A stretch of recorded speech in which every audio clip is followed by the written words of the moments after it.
Sara, Book 1. The Four Evidence of Friends of a Feather. The author is Esther and Jerry Hicks. Chapter 1. Sara frowned as she lay in her warm bed, disappointed to find herself awake. It was still dark outside, but she knew it was time to get up. I hate these short winter days, Sara thought. I wish I could just stay here until the sun comes up. Sara knew she had been dreaming. It was something very pleasant, although she had no idea now what the dream had been about. I don't want to wake up yet, Sara thought. As she tried to adjust from her pleasant dream into the not-so-pleasant cold winter morning. Sara snuggled down deep into her warm bed and listened to hear if her mother was up and moving about yet. She pulled the blankets up over her head and closed her eyes and tried to recall a piece of the very pleasant dream she had awakened from. It had been so delicious that Sara wanted more. I really need to use the bathroom. I'll just hold still and relax, and maybe I won't notice. Sara shifted her position, trying to delay the inevitable. Oh, it's not working. Okay, I'm up. Another day. Big deal. Sara tiptoed down the hall into the bathroom, carefully stepping over the spot in the floor that always creaked, and quietly closed the door. She decided to put off flushing the toilet so that she could enjoy the luxury of actually being awake and alone. Just 5 more minutes of peace and quiet, Sara thought.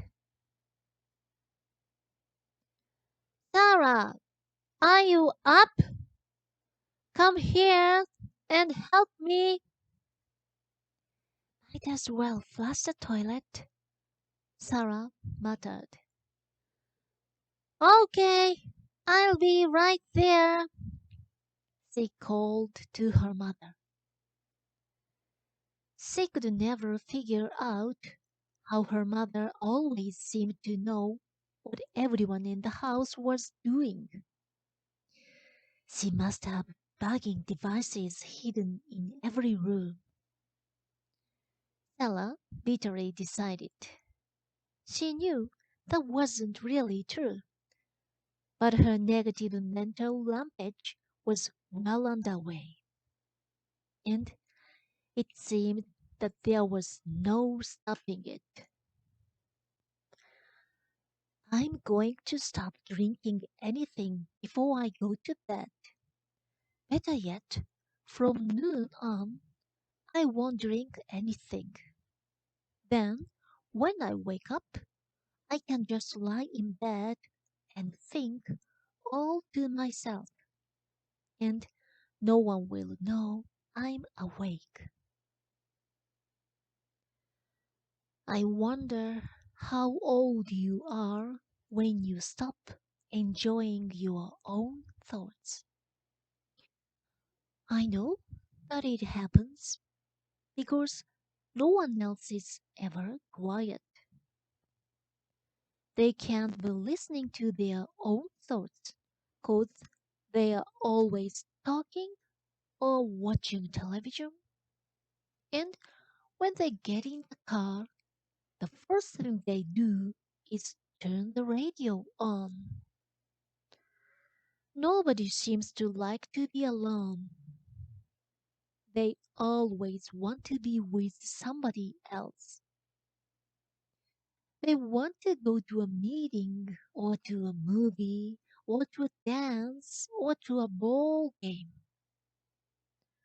I'd like to put a blanket of quiet over everything so I could, just for a little while, hear myself think.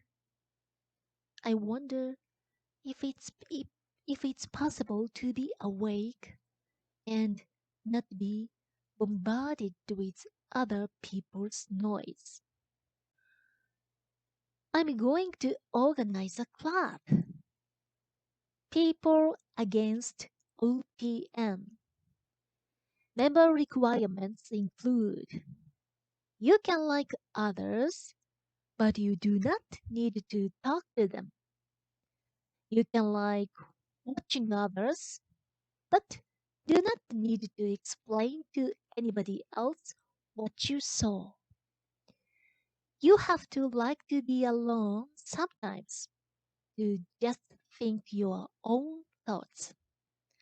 It's okay to want to help others, but you must be willing to keep that to a minimum because that's a trap that will ruin you for sure. If you are too helpful, it's all over. They'll consume you with their ideas, and you won't have any time for yourself. You must be willing to lay low and watch others without them being aware of you. I wonder if anybody else would like to join my club. No, that would ruin it. My club is about not needing clubs. It's about my life being important enough, interesting enough, fun enough that I don't need anybody else. Sarah!